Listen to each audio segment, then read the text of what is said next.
All right, so this video is not the first video I'm doing on float switch. There is one video I did already. In the earlier video, we did the wiring in a way that when the tank is empty, the float switch turns this way and the pump starts pumping water back into the tank. And then as the tank is filling, the float switch will be rising up, will be rising up, will be rising up. And because of the counterweight, it will get to a point that it will turn up straight like this. And when it happens like that, that means that the tank is full and the pump stops pumping water. But this time, we rather need the motor to stop or the pump to stop draining the water when the tank is empty. So the moment the water finishes from the tank, the pump goes off. And if you are going to do that, then it means there must be another way of filling the tank.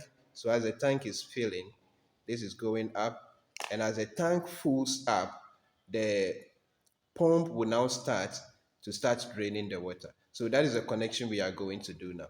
So if you are late to my video on how to wire float switch, please you find the link to the first video just below this one. You can use that link to watch the first video. All right, so here I'm going to disconnect the connection to the float switch.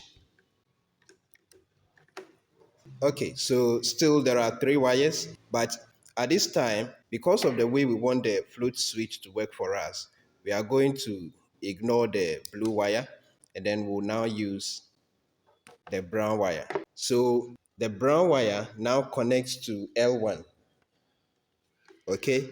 And then the black still goes to A1 of the coil on the contactor.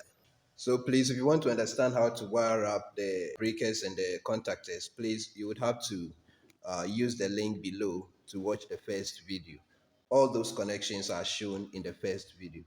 All right, so with our breaker switched on, at this time, when the float switch is down like this, it means the tank is empty. So the, the pump will stop because we are interested in draining the water from the tank. So when the water finishes, the pump has to stop. Now, if the tank is filling up, the float switch is moving like this. It's moving like this until it fills up. And at this time, because we are interested in draining the water, the moment the tank fills up and the float switch turns this way, the pump starts to drain the water. Then the water is decreasing, the water is going, the water is going, the water is going, water finishes, and then the pump goes off.